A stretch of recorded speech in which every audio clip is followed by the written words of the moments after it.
Hey folks, welcome to episode 145. Today I'm joined on the show with my friend Mr. Corey Maass. How you doing today, Corey? Good. How are you? I am doing great. Despite some allergies, I feel fantastic, and this has been an unusually productive Monday. How's your day been? Pretty good. Pretty good. I got to wait for the cable guy, and any Monday when you get to wait for the cable guy is a good Monday. Yeah. That's sarcasm. That's not actually true at all. I mean, I did wait for the cable guy. That part is Right. true, but yeah, that part no fun. No fun. Well, sorry you had to go through that, but I'm glad that he finally came and we Yes. got to move on with the show. Exactly. Thank you. Right. Thanks for having me. So, hey, it's a pleasure. I've been excited about our chat today and look forward to all the fun things we're going to talk about. And I heard your name mentioned the other day. I was listening to a podcast, and the host said, "We've got a question from a listener named Corey Maass." Started for the rest of us. Yeah. I've Nice. I've got the inside track with those guys only because I've been bothering them with questions for at least 5 years. Right. So that whole longtime fan, longtime listener, caller Right. of often. I call in often. Yeah, that's pretty cool. So what did you think of the question, and what did you think of the answer? Well, do you remember the question? Yeah, I do remember the question. It was a good question. It was in a recent episode, I guess reasonably recent, within the last few weeks, and a voicemail question about side project and partnering. I do believe. Yeah, because this is an interesting thing. It's in the startup world, you deal with equity, and there are these very clear plans of you form a Delaware C corp, you issue $1 million in stock. I mean, all of this is before you have a product or anything, because this is obviously what you have to do, in order to have VCs throw money at you. But if you've got a side hustle that's a WordPress plugin that's making a few $100 a month, it's not worth it, at least right now, to form a corporation, to pay $2,000 to a lawyer, yada yada yada. So it's an interesting question, and I haven't really heard a good answer yet. No offense to those guys, they made some good suggestions, but I haven't heard a good suggestion yet, or good answer yet. I would love to know a good answer too, because I've found myself in similar situations, or have other acquaintances in the same situation where your project, by everyone else's consideration, is relatively small, and it's just not quite up to that scale where those typical conversations apply about your standard partner relationships. But what do you do at the smaller scale? And I did think that there was some good insight with their answers, but I was tuning in because I can relate, and there wasn't anything that made me say, "Oh, I never." That's the answer, right? Yeah, exactly. Yeah. So anyway. Interesting. Yeah. Well, for anybody tuning in and just curious about what we're talking about, there's a cool podcast called Startups for the Rest of Us. It's a great weekly show, and they've been running for a really long time. Yeah. Rob and Mike. And they answered one of Corey's questions on a recent episode. I couldn't tell you which episode that was. I don't remember. A recent one. Yeah. Listen to all of them. Yes. With bated breath. Right. Anyway, let's cover our quick picks of the week real fast before we dive into everything about Corey. My quick pick this week is something I came across this afternoon that I thought was kind of fun. A friend shared it on GitHub, and it's GitHub repository.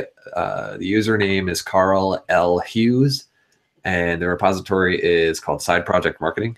And it's basically a very intense checklist for people interested in marketing their side projects. It's very thorough with a lot of really, really good ideas. And I started this one, that's for sure. And I'm going to be bookmarking this for later. We all have side projects.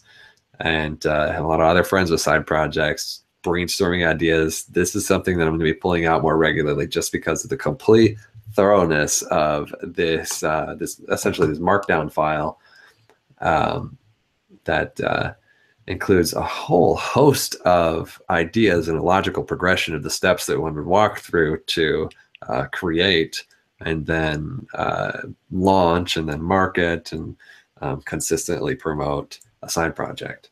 Nice. So, and it looks like it's been updated recently, and that's another. There's a dozen of these, even specific to WordPress, that you Google, how do I sell my WordPress theme or WordPress plugin or whatever, but almost as soon as they're created, they're out of date. So that's right. Something that's current is worth its weight in gold. Yeah, that's true. And since it's a GitHub repository, we're all familiar with using that platform. You can very easily fork the project to your own account and modify as you will. Nice. Yeah, I'd love to see someone go through and make this one, WordPress specific, or even just make some suggestions that lean it that way. Just because it's always interesting to see how you can. WordPress brings its own flavors to the table. That's certainly true. It's a unique ecosystem. It's pretty large with a lot of channels that people in other spaces don't have. Yeah. Yeah. That's pretty cool. So what do you got for us, Corey? I've actually got two. One was I came across earlier today on Lifehacker.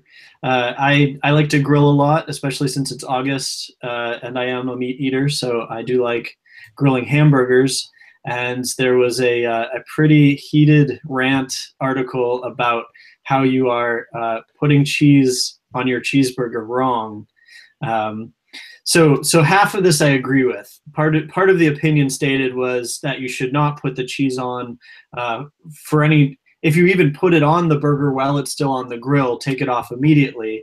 But what it's a guy named Chris Thompson, what he actually suggests is you put the cheese on the bun and then immediately put the hot burger on the cheese that's on the bun, which then should be hot enough to melt the cheese, and it makes the burger stick to the bun. All of this part I agree with.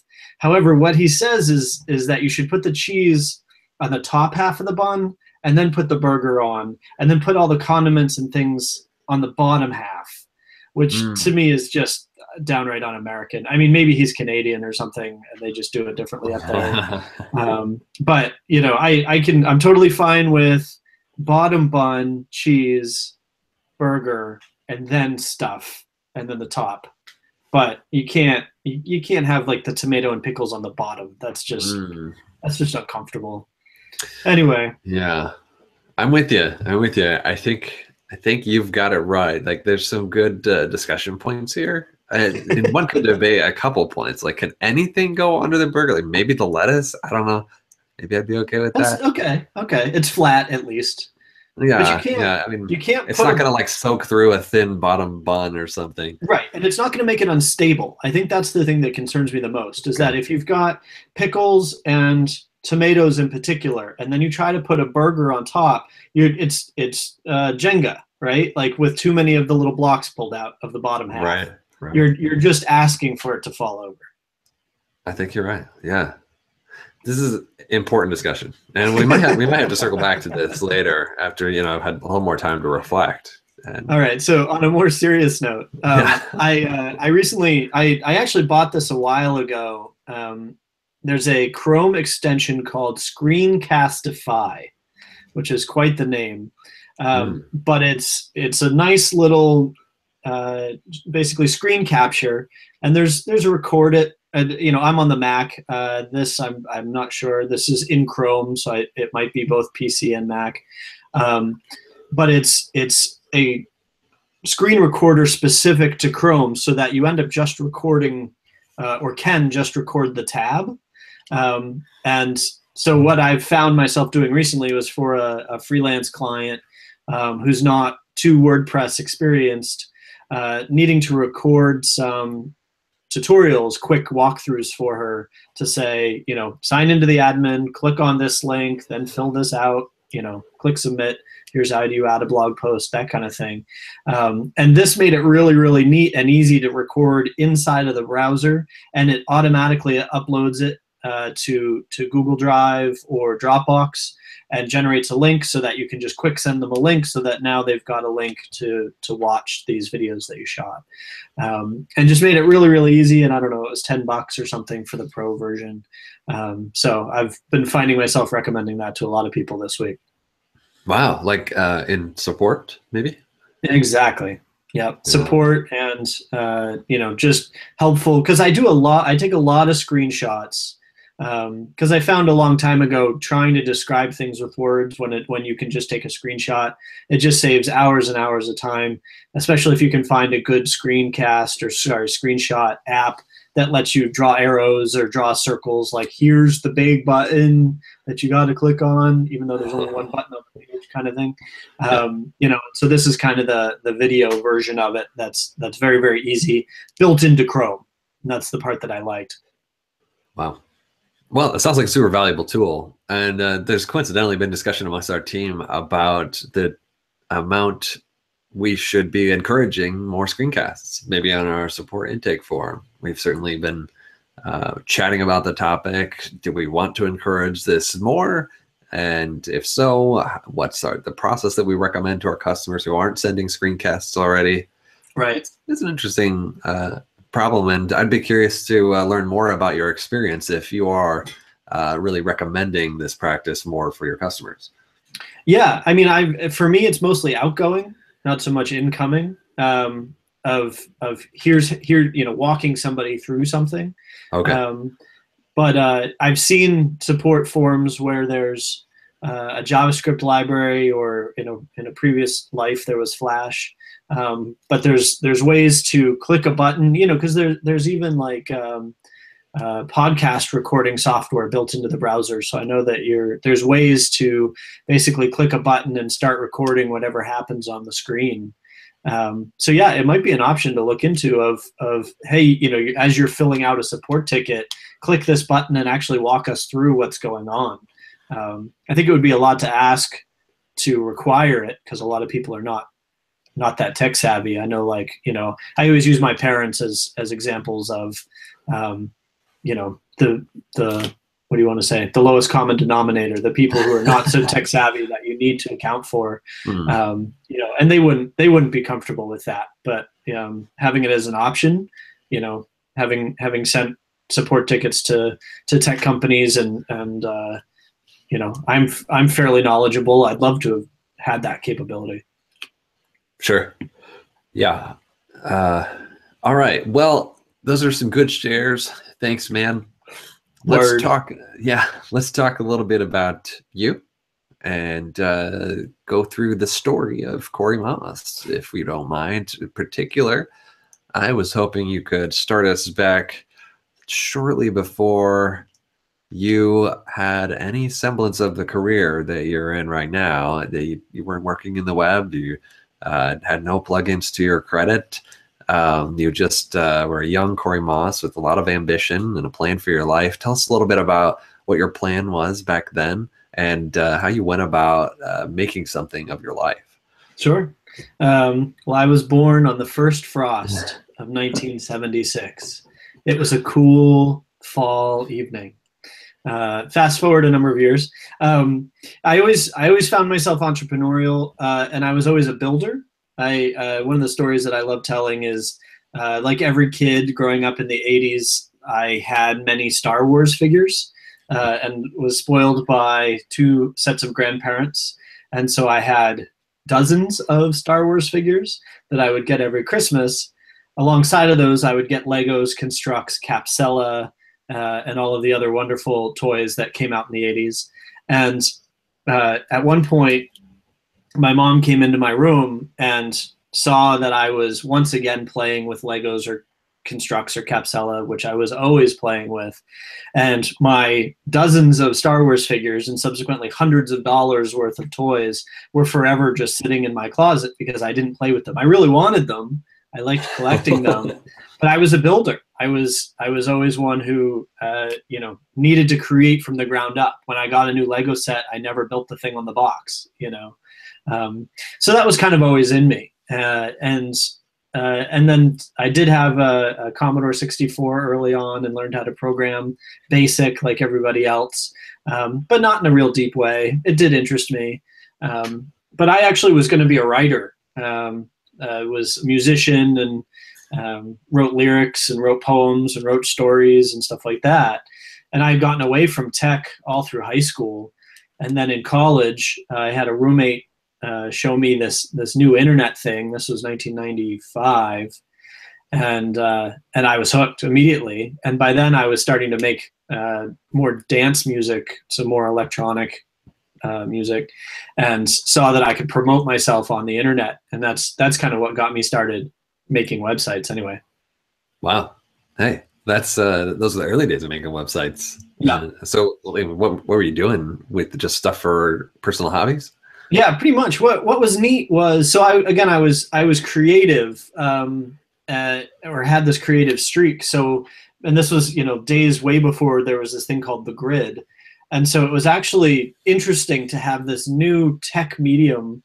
And so websites, I remember learning frames and building websites with sort of all these crazy hidden frames, and realizing that frames could scroll sideways. And so just doing a lot with funky, weird graphics, and trying to make a website that was worth exploring, that was almost like a video game. And totally not corporate, not corporate friendly at all, not commercial at all, but it kind of went in the same vein as I was trying to make sort of experimental electronic music. I was trying to make experimental websites, and back then there were no rules, so you could kind of do whatever you wanted. Yeah. So for anybody interested in like downloading some of your jams, like where can we find some of this great music? So I still actually produce a little bit under the moniker of Secret Agent Gel with a G. So if you go to secretagentgel.com, and there's tunes on SoundCloud for, and some DJ mixes on Mixcloud too. Wow. Wow. So I know how all of us feel about the websites we made when we were first getting started. Do you feel similarly about the music you made when you first got started? Oh, of course. Well, and yeah, one of the hard lessons learned with a music career over 15 years is I'm pretty good at, that's obviously I like the music that I write, or I did, but I'm terrible at mixing it. And early days, I couldn't afford to have somebody mix it for me. And so I like and don't like a lot of the music that I wrote, but more than anything, what hurts is just how badly it was mixed, especially because it was written for a dance floor. Like if it was, in indie rock, then it can sound like a 4-track recording, but this was supposed to sound, big and loud and clear, and it just doesn't, and that hurts. But yeah, I still like some of it. And, like anything, we grow and learn, our tastes change, that kind of thing. Yeah. Yeah, that's absolutely true. Sorry, so, I mean, I was a genius. Yeah. I've always been a genius. Everything I've ever done was right. Yeah. And continues to be so. I expected no less. Let's see. I want to know a little bit about after you started exploring the web, you were making hobby sites and you were making music too. This is in the mid-90s. Where did things go from there? Did you pursue any kind of career? Did you get jobs in the web professionally? Did you do freelance work? Sure. So this is actually part of what was interesting of that was creating these very artsy, weird sites. The best example, if anybody remembers those days, there was a website that, there were only so many domains purchased back then. So somebody had actually bought hell.com and had set it up as this crazy art installation website. And so you'd go there every month, and it would be some other crazy like use of the web. The one I remember, and meant to mess with you in a question everything kind of way. And so there was one where you'd click a button and it would just start opening pop-ups that would open pop-ups that would open pop-ups to the point that it would crash your computer. And that was the intent. And it was meant as a rebellious art installation kind of website, and this was kind of what I was trying to compete with, like trying to do interesting things, rather than just here's a mug, the way we see most websites now of, a very square grid and very business-like and factual and formulaic and Twitter bootstrap and all that kind of stuff. Sure. Yeah. Not that I've totally bought into the grid like everybody else, but just trying to set the stage. So anyway, you were a nonconformist at the time. I was trying to be. I don't even know that it was nonconformity, because there was nothing to conform to. Back then there were only so many corporate sites. Anyway, so yeah, I went to school in upstate New York, and so after graduating college at the end of '99 and 2000, moved down to New York City and got a university job building websites. And so I was actually I was the second person to be building websites for a very large university. But what was neat was, in the interview, my boss, who was an artist in his own right, which I didn't know at the time, was looking at all of my websites that I'd built. And I'd built a number of websites for small companies and stuff like that. I'd done some freelancing through the end of college.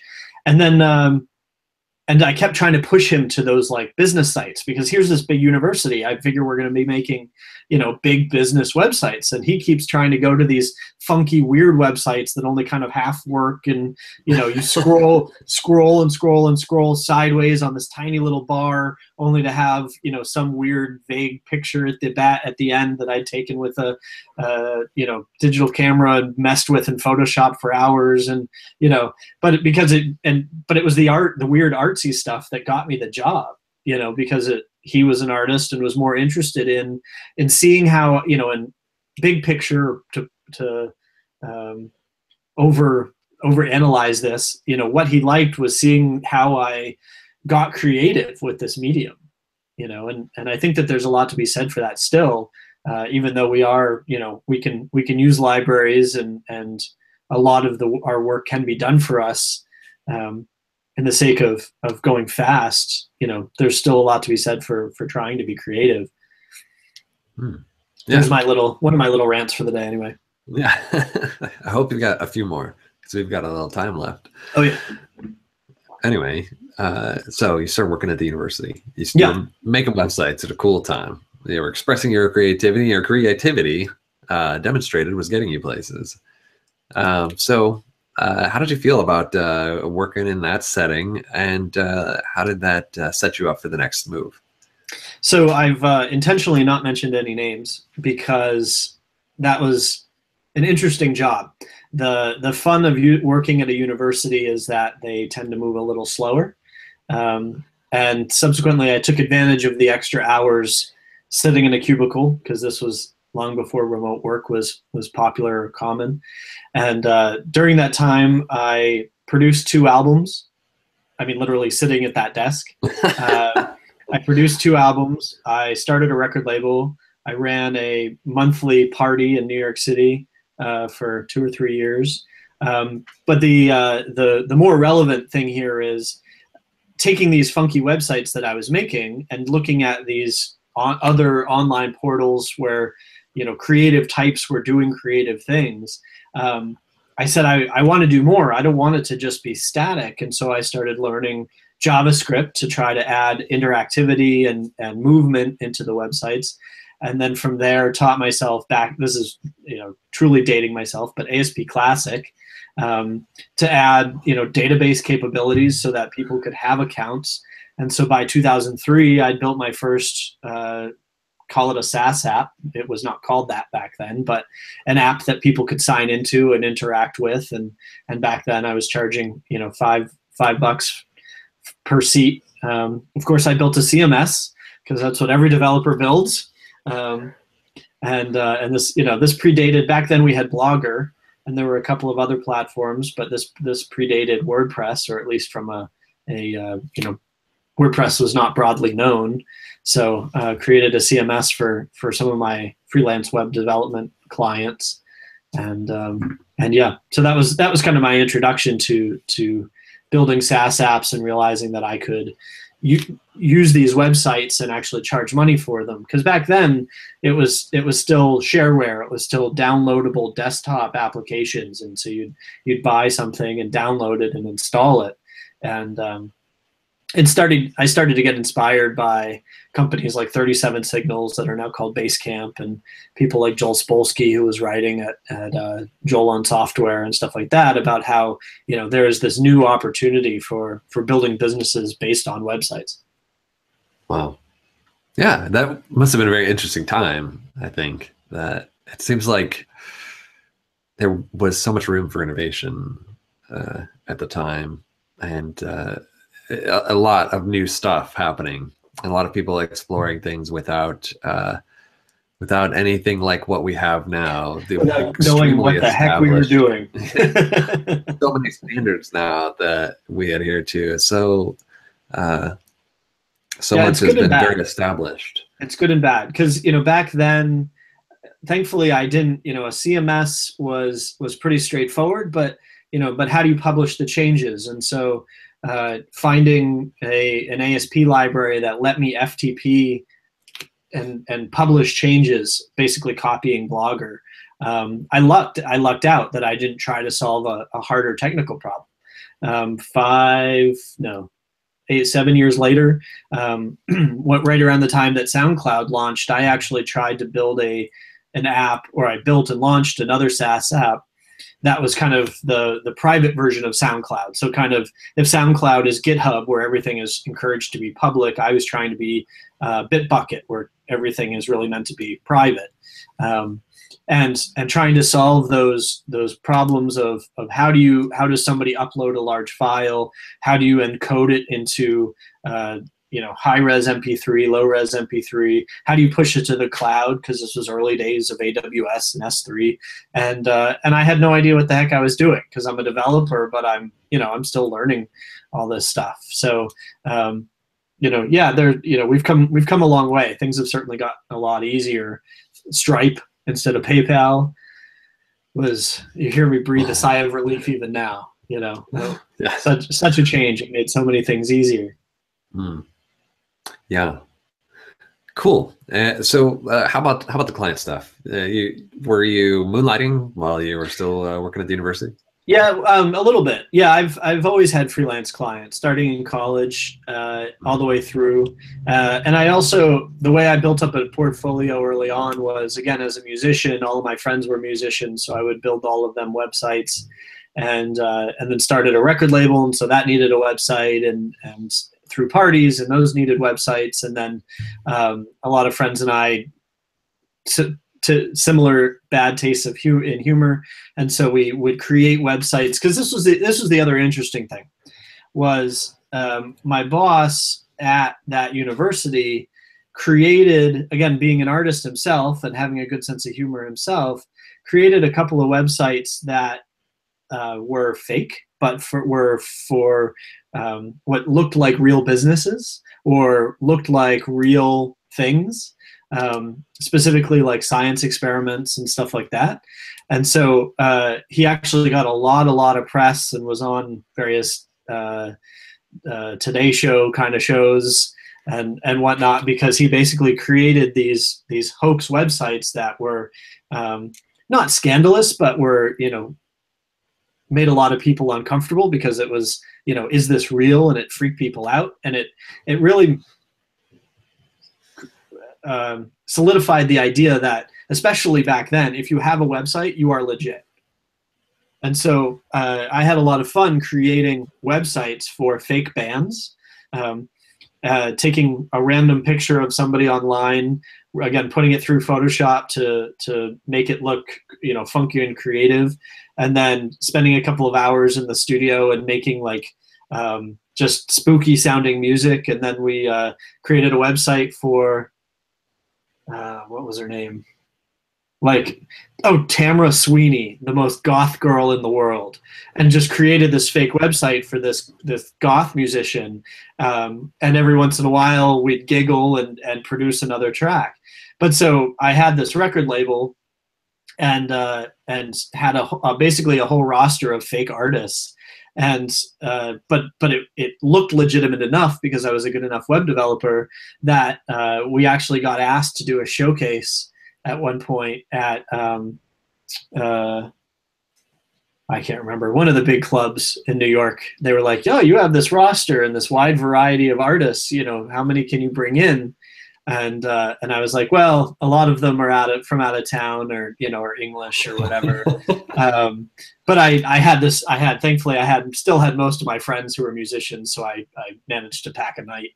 Um, but yeah, so it was fun. So that's how I had it. I kind of padded my portfolio with real and fake websites, and but I had mostly day jobs until 2010ish, when I was working. So was at the university for the first bubble and crash. Saw the long, slow, regrow, ramp up of the internet. And then during the second recession, so late 2000s, there was a company I was working for as a front end developer, and the economy was going south, so they ran out of front end work for me, and so thankfully they said, "Well, you're already here. Do you want to learn PHP?" I said, "Heck yeah!" So learned that over about a year before they finally had to lay me off. And then I've pretty much been doing contract and freelance work since. Right. With a few of your own interesting projects that are entirely yours. Yeah, there's sort of all these parallel paths for me. One has always been music. I haven't really done it seriously in probably 5 or 6 years, but still dabble in it. I had an EP come out last year, and I've got another EP coming out probably later this year. I did a radio show for I guess it was 2 years ago now, but still go in and out of DJing once in a while, all online. I'm old. I go to sleep at 9:30, but so I don't really perform in clubs anymore. But still produce beats and still listen to a lot of music because I love it. And then and then I've got a day job, and then I've always been doing some sort of, usually SaaS app, but trying to push some sort of side hustle throughout the years, and have launched dozens and dozens of apps, which in hindsight is kind of the same as padding a portfolio with fake bands. Basically getting an idea, seeing how fast I can get it out the door, MVP style, and see if I can get it in front of users. Most of the time, no. Most of the time, nobody's interested, but I always got better as a developer. Fascinating. So would it be true, it seems from your tale, it would be true to say that the one thing that Corey Maass has never really done is one thing. Right.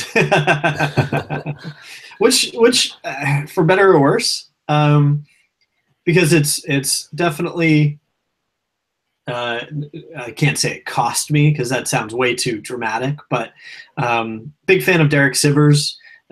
Followed him when I was a musician, and he was running CD Baby, and then big fan of him as an entrepreneur, as he continues to write, put out a couple of great books and a lot of great essays about his entrepreneurial journey. But one of the things that he talked about that I read way too late was he was really glad that he tried really hard to be, well, and arguably was a successful musician for a decade. And then CD Baby came along, and he was like, okay, I'm good with what I accomplished with music. I can now go on and 100% pour myself into this business. And in hindsight, I wish that I had done that a little more, or been able to do that a little more. Just because looking back, I was, half time, where I used to joke that I had 3 or 4 full-time jobs, musician, web developer, freelance web developer, whatever side project I was doing, boyfriend or husband, friend, and the truth is, of course, if there's 5 of these, that I'm only able to put 20% into each one, and subsequently, a lot of them I didn't take nearly as far as I wish I had, or give the attention that they were due. But sure.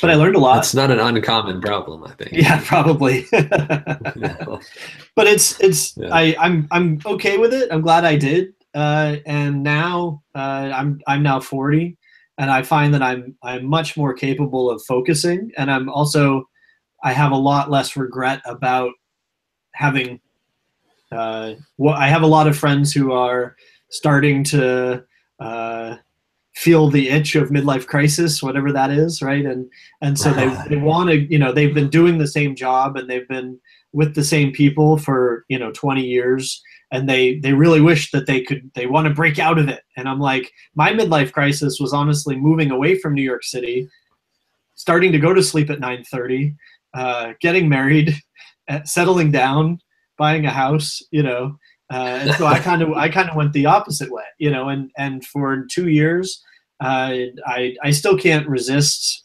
building little MVP apps once in a while just for the fun of it. But for the most part, I've had one primary side hustle for almost 2 years now, which for me has to be a record. Wow, fantastic. Well, then let's catch everybody up to date and talk a little bit about your current situation, starting with your consulting work.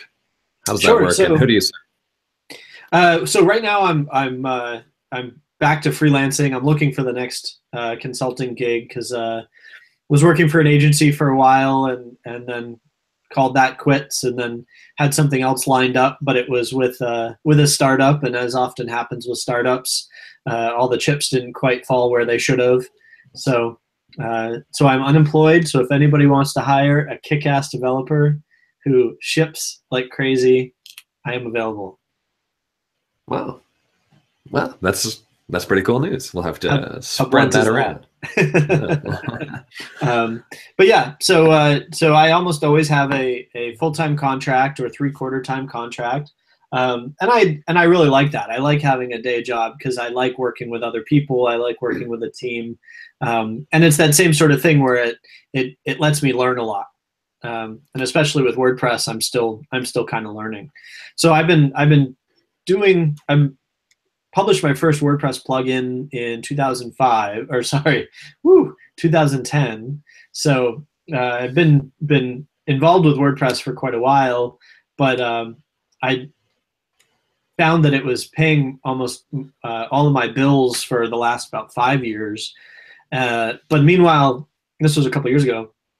Meanwhile, I realized that I was still always building my side apps, SaaS apps, side hustle projects, not in WordPress. And then I went to WordCamp Atlanta. This is 2 years now, and phenomenal WordCamp. If you ever have a chance to go to WordCamp Atlanta, do it. It's one of the big ones, and it's really well organized. I got so much out of it. But I finally saw that a lot of businesses, up until then, my impression was, basically you'd sell a $5 plugin on Code Canyon, and there's not really a business to be made off of that. But saw all of these businesses that are selling large plugins and, selling.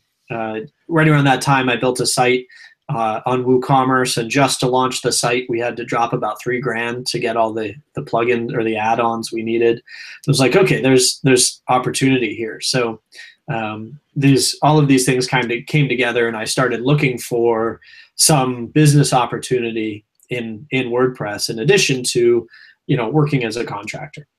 Right. So I wound up working for a startup. I moved to Nashville for a few years, and while working at a startup down there, we had a small tech team, and we needed something for project management. We started looking at Kanban boards because it's a common pattern. A lot of people are familiar with Trello. That is a Kanban board. And by then I developed the habit of looking for opportunities in WordPress, and there was no Kanban board plugin inside WordPress. And I went, this looks like it could be something. So I went on AdvancedWP, the Facebook group. If you're not a member, you should be. It's gone through a couple of iterations, but really good, solid community, great place to ask questions.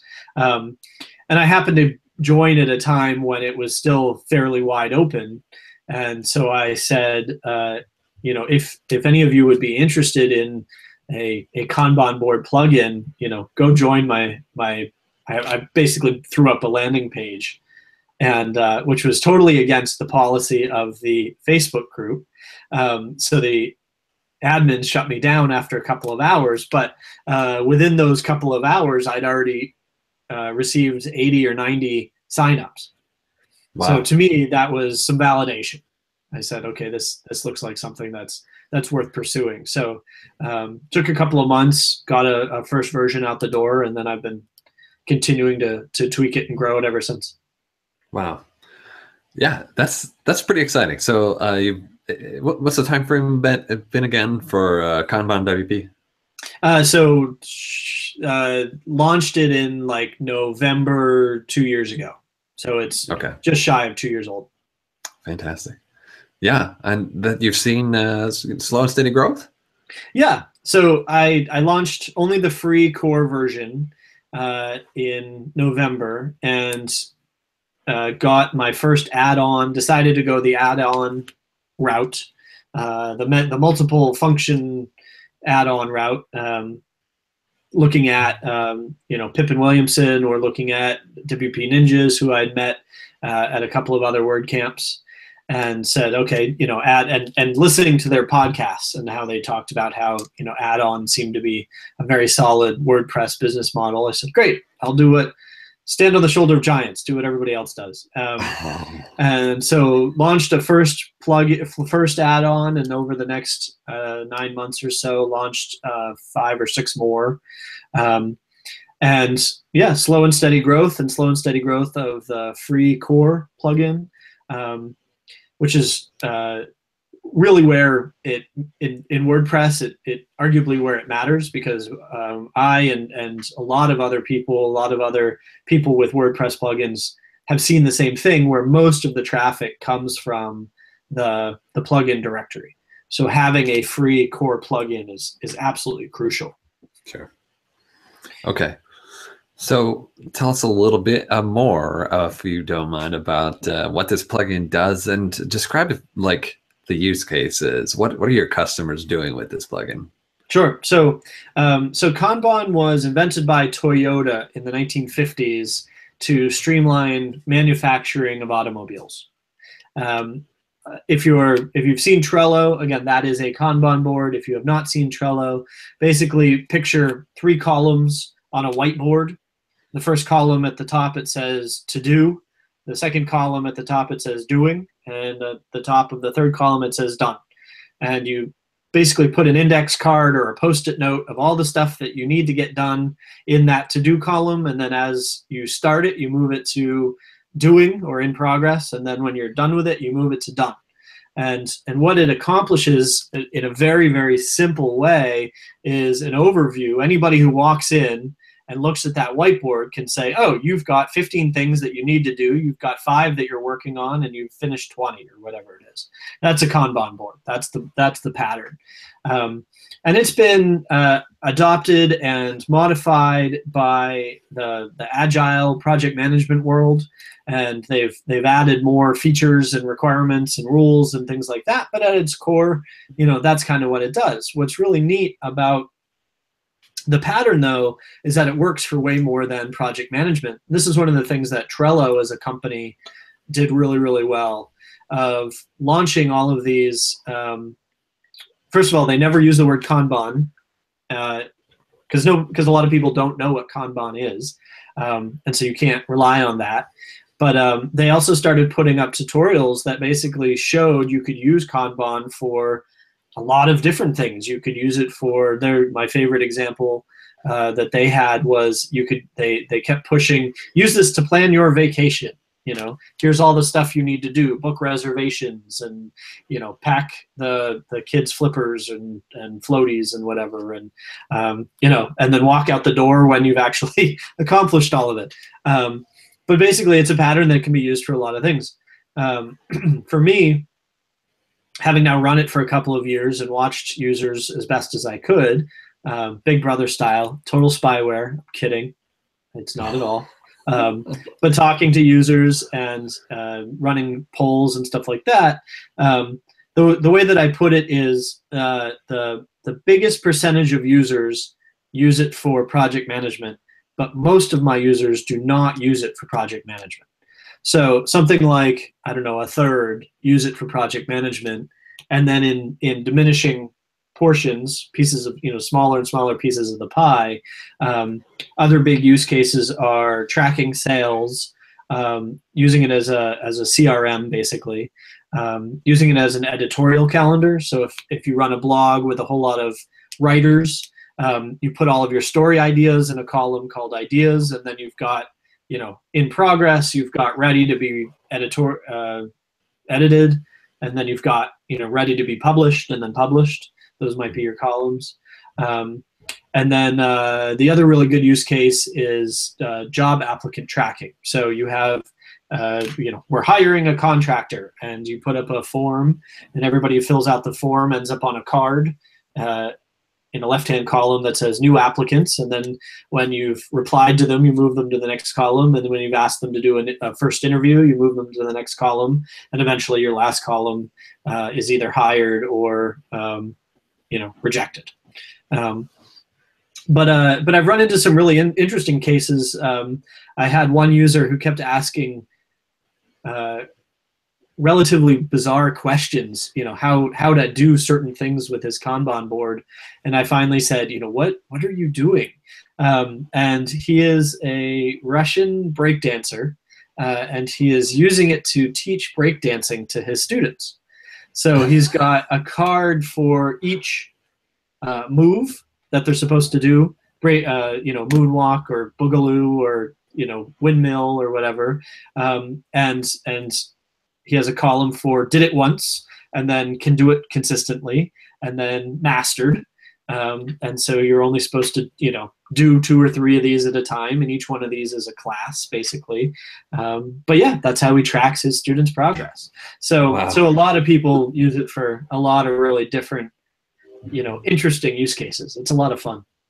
That's amazing. Yeah, that must be just fascinating to observe. I think as I've gotten into WordPress plugins, especially with larger user bases, that's been one of the coolest things is checking out what people are doing at this. Oh, yeah. And once you get at scale, you're talking, once you have 4 or 5 figures in your user base, you start to see some very surprising use cases that you did not anticipate.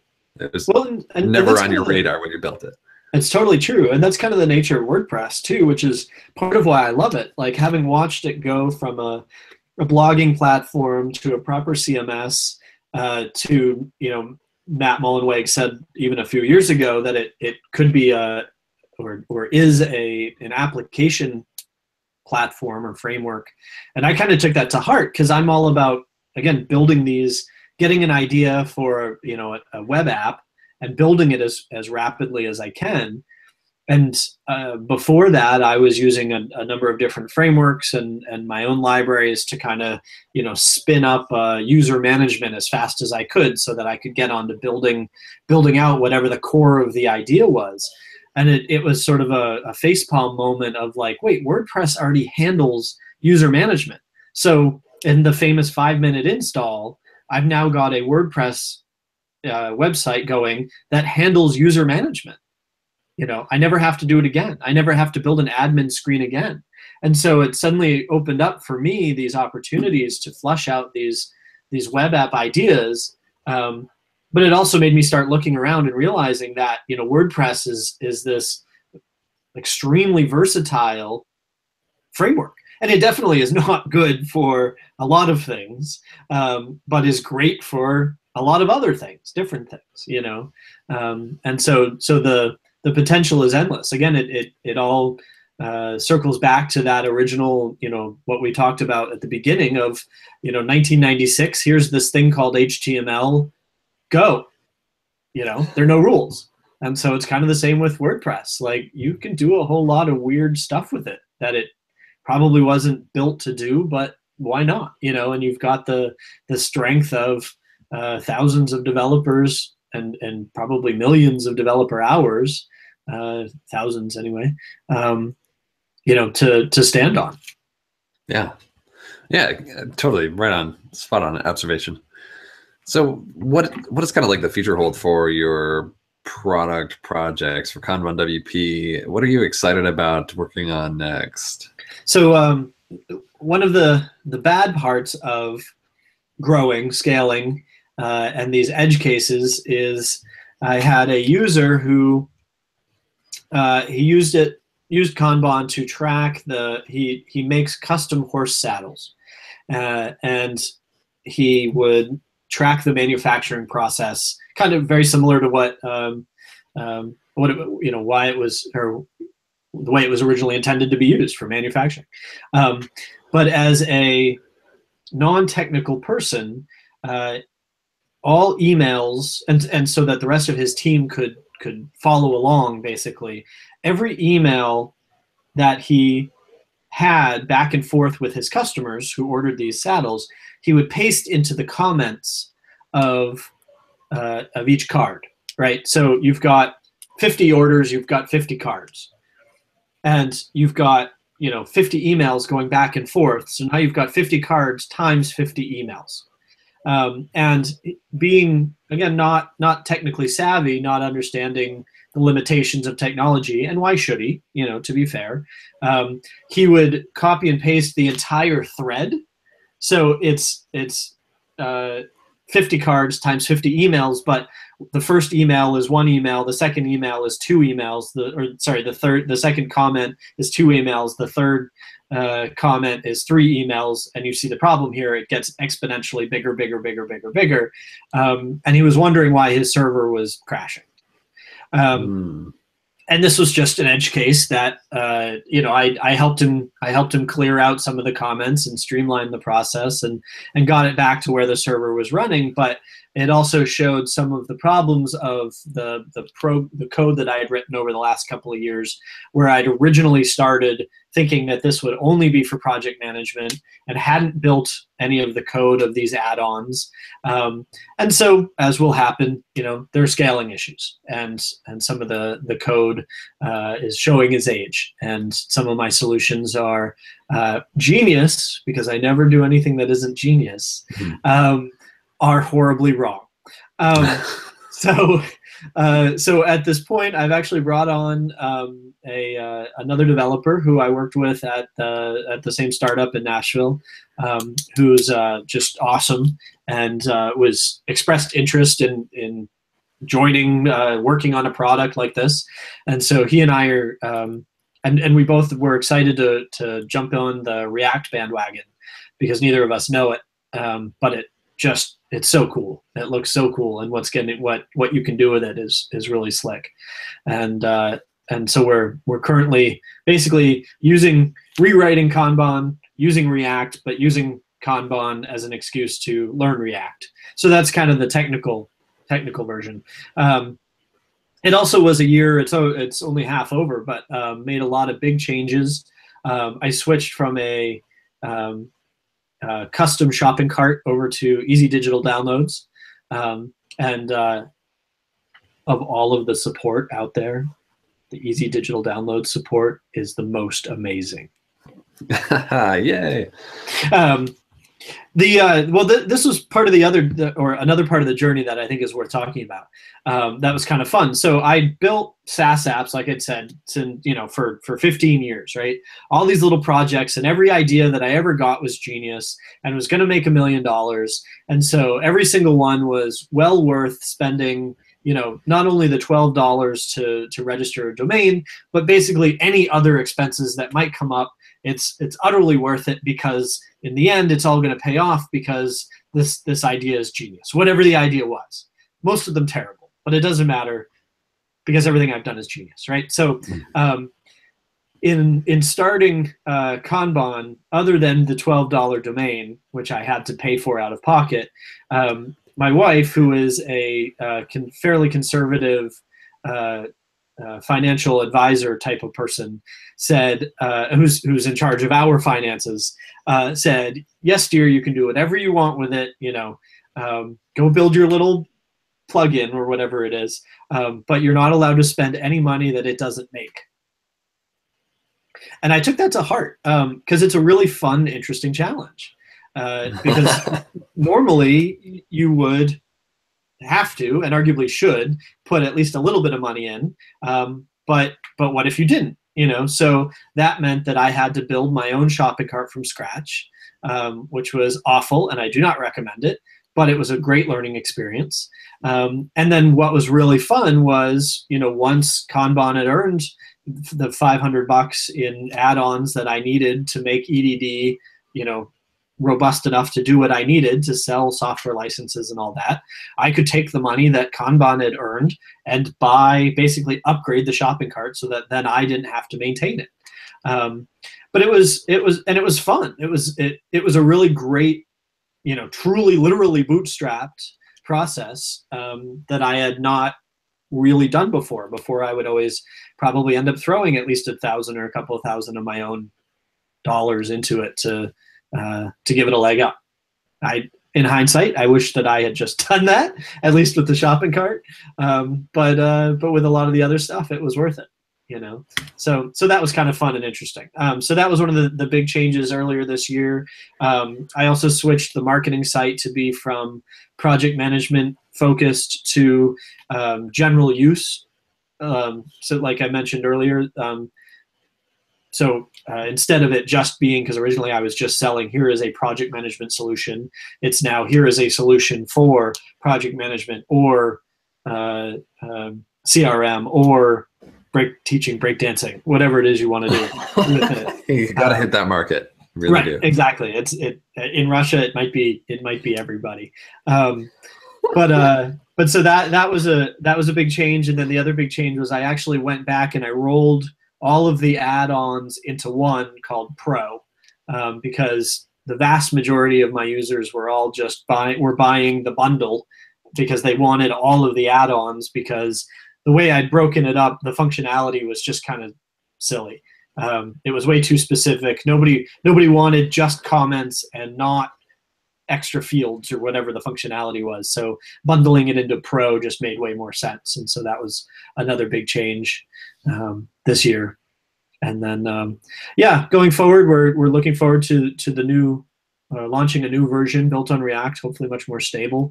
Not that it's not stable now, but able to handle thousands and thousands of comments without falling over or browning out your server. And then I'm honestly hoping, this was supposed to be the year of marketing, never got to it. And like most developers, I just don't wanna, it's just so much easier and more comfortable to go back to writing code. But so which is part of the reason why I appreciate your tip of the day, that list of marketing links. Have to go through that. But yeah, I want to start exploring basically like, okay, now that we've got this awesome product, how do we grow it? Because it's right now it's a nice side hustle, but it would be nice within the next couple of years to truly grow it into a lifestyle business, because that's kind of always been my goal. Yeah. Shifting topics just ever so slightly, you mentioned that at a certain point you had been building things. You were no stranger to building new things and being entrepreneurial, but at a certain point you said, this WordPress thing, there's opportunities here.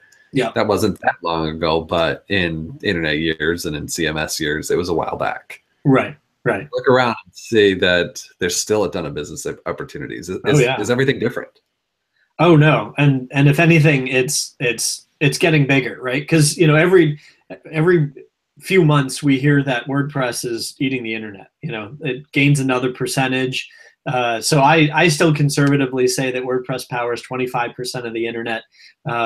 Most of the numbers are higher than that now, but let's assume that that's a conservative estimate. The other thing is it's becoming more and more common knowledge that you can build a blog or more than just a marketing site on WordPress, full SaaS apps, e-commerce systems, all this stuff. And so there's a ton of opportunity to use WordPress as a platform. But then the interesting marketing opportunity, this is a little cynical, but I think it's true. It resonates with most people. But one of the things that I observed a long time ago with a couple of freelance clients was, so they'd spend thousands of bucks to pay me to build them some sort of website, a web app, or one of them in particular was basically a Yelp clone with a twist. based in New York City, right? And so this guy assured me up and down that he was going to go around and review all of these restaurants and plan out these elaborate date nights based on these restaurants and whatnot. And he did, but what I observed was most of the time, or often I should say, instead of going out to another bar, another restaurant, because that's expensive and gets old, is that he would sit at home and tweak his WordPress website. And even though I built him basically everything he needed, he was never satisfied. And more than that, here is this. Back then, the plugin directory had 30,000 plugins. Now it's got 50,000 plugins or more, right? And they're all free. So basically, instead of doing what he was supposed to be doing to grow his business, he was sitting there and going, oh, I don't know, maybe I need project management, and he'd install Kanban because it's free. Why not? Try it out, and that's honestly how I think a lot of our plugins. Again, this is a bit cynical, but I think it's true that just a lot of people are sitting there writing blog posts, and let's be optimistic, in between writing the blog posts that they're supposed to be writing, or in between responding to comments or writing product reviews or whatever it is that actually makes them money, they're going over and going, I don't know, well, let's see what's free and fun, maybe I need a snow effect because it's winter, and adding these free plugins because they're all free, and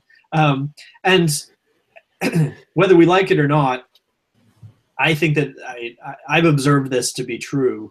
And subsequently, you've got this phenomenal walled garden where the wall is very low. To build at this point, we're all used to iPhone apps, but for a long time, building an iPhone app was the next big thing, and you were going to make millions and all that stuff.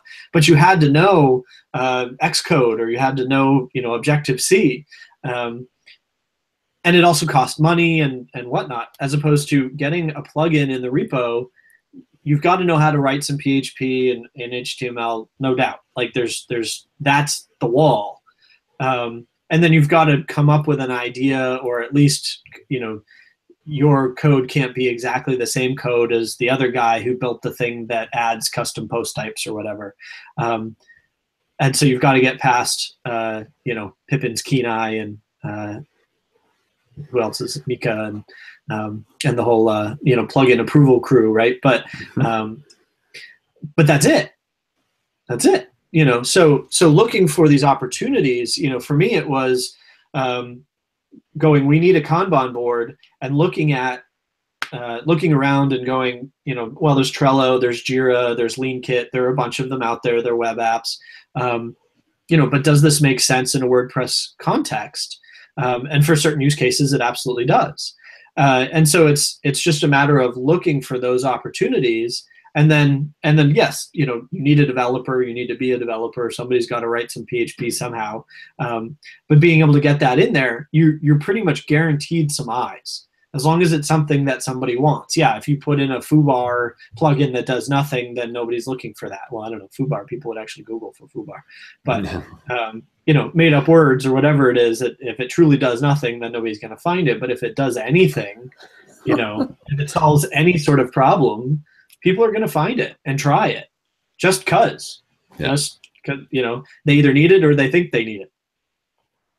So this is kind of the rant that here's my second rant for the night, or at least second, right? But talking to a lot of non-WordPress developers, aspiring entrepreneurs or entrepreneurs, I'm like, look at WordPress. You've got at least a quarter of the internet on WordPress, and a lot of these people, instead of writing the blog posts they're supposed to be writing, are going and just going, I don't know, let me hit install and see what it is, because then I can just uninstall it, as long as it doesn't break my site.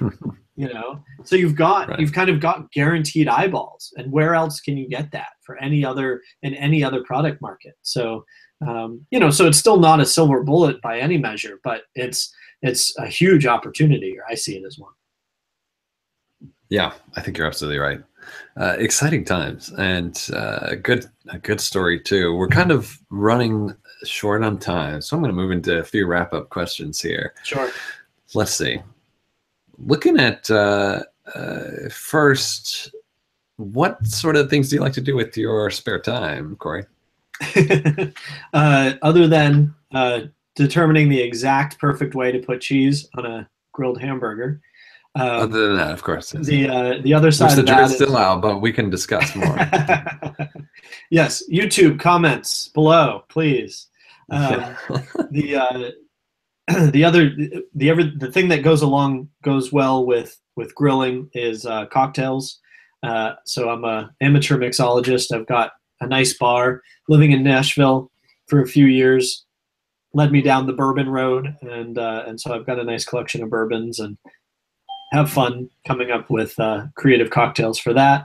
I've also got 3 dogs, and for better or worse, they occupy more of my time than I would like. So at this point, I think I can. I've officially. At this point, I've got a collection of dogs, so I think that's officially a hobby. Yeah, 3 dogs. That's pretty cool. What kind of dogs? The easiest way to describe it is big, medium, and small. All right. They're all a variety of styles, colors. That's great. Like Swatch watches back in the day. Yeah. So looking ahead at your calendar, you and I were just hanging out together at a WordCamp just a few weeks ago in Boston. Yeah, in Boston. What do you see on your calendar for the rest of this year, early next year? Where might somebody bump into you? Oh, sure. So I've applied to speak at WordCamp Rhode Island, and I probably will end up going whether I get approved or not.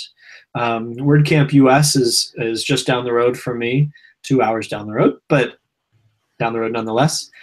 So definitely plan on attending WordCamp US, or sorry, I keep saying that. WordCamp New York. I was going to say. WordCamp New York. No, I moved from Nashville. So then the irony, right, is I moved away from Nashville just in time for WordCamp US to be in Nashville, but still plan on attending. Yeah. Because I can see friends and restock the bourbon cabinet. And so one of the things to look out for, official or unofficial, I don't know. I haven't submitted it yet, but I'm writing I lived in Nashville and subsequently I'm an expert. You should do everything I tell you. Guide to everything that I thought was exceptional in Nashville, including a guide on how to honky tonk. Even if you're not a fan of country music, basically here's what's worth seeing. So keep an eye out for that. It'll probably just be a 1-pager, and I'll try to spread that far and wide around the internet for everybody who plans on going to WordCamp US. I encourage you to share that. Now is the perfect time to do so amongst your circles. So that's a couple events coming up this year. That's pretty exciting. Yeah, I love WordCamps. I get so much out of them. I meet so many great people. Earlier this year, went to WordCamp Portland, Maine, because it's my hometown. And so again, got to see some friends, but check out a sort of a smaller community up there. Wanted to go to Montreal, but I'm not going to get a chance to do that. But, in the end, it'll be, I'll end up hitting 4 or 5 of them, and they're fun. I mean, I always learn. I always meet new people like yourself. So nice that you came up and introduced yourself, because it's never know where you're going to meet people or know people from where. Because WordPress, one of the most amazing things is this sense of community. I talk about it a lot. I go to a lot of WordCamp. It's getting late in the day. I go to a lot of WordPress meetups as well. And they're always eye-opening. They're always interesting because you end up getting this amazing cross-section of people. WordPress attracts technical and non-technical people alike, and that's huge. So you end up having conversations with real human beings. WordPress might be the common thread at a WordCamp or at a meetup, but because you maybe can't talk developer, you can't talk blogging necessarily. The common thread ends up being, so what else do you do? Or how are the kids or whatever? And you end up having really nice conversations. Whereas I've gone to a lot of other tech-related meetups and been really disappointed if it's PHP related or JavaScript related. Basically, you're in a room with a bunch of deep nerds who can't talk about anything other than JavaScript or PHP, and it's like, yeah, that's why we're there, okay, but it's also just a common thread. We're all human. What are the interesting things you're doing with it, or what's a cool project that you're using it for, or how has it made your marriage better, or like, think outside of the box, and a lot of the time people can't get out of their own way with that. And so that's the other reason why I'm so fascinated by the WordPress ecosystem. Wow. There, yeah. Rant number 3. Yeah. I knew I'd get another one in. There you go. That is a perfect way to kind of conclude what we go on here. I love your observations. They're very much right on. One kind of last question here. Do you have any good recommendations for somebody that I might have on the show again in the future? Yes. I'm all ears. Oh, you want names? Want names? So the guy that I stayed with in Boston, nice enough to let me crash on his couch, Sam Brody. He and I took over the Matt Report earlier this year and interviewed a lot of people in the WordPress space about SaaS, software as a service, because it's kind of the buzzword, but a lot of people are thinking about it, starting to do interesting things with it. Anyway, so I got to know Sam, and he's actually now building out his own product called Offsprout, and I will let you interview him and find out more about what that is. But he's a really good guy, interesting guy, doing interesting things, and very involved in the WordPress space. Coming from an agency background that he sold last year, and then now trying to launch a SaaS app, it's a pretty interesting story. I like it. I like it. Well, that's a good recommendation, Corey. I appreciate that. Is there anything that you would like to share with our audience before we go about how they can get in touch with you, or maybe just parting words of wisdom? I still haven't really figured out this Twitter thing. Most people are like, find me on Twitter. Honestly, you can see some of my other products, web apps at gelform.com. Our man here will put a link to it, I'm sure. But email me through there. I'm old school, so I'm an email guy. Send me an email if you have questions or comments, or just want to chat. I'm really good with bourbon recommendations now, and also dog collecting, apparently. That's great. Well, Corey, I appreciate you taking the time out of your evening to chat with me. Yeah, man. Thank you for having me. This is fun. Yeah, likewise. We've got a few good rants in there, a lot of great information, and a cool story. So it's been super great. I'll let you get back to things, and I'll see everybody else for episode 146 next Monday. And have a good night. Thanks very much.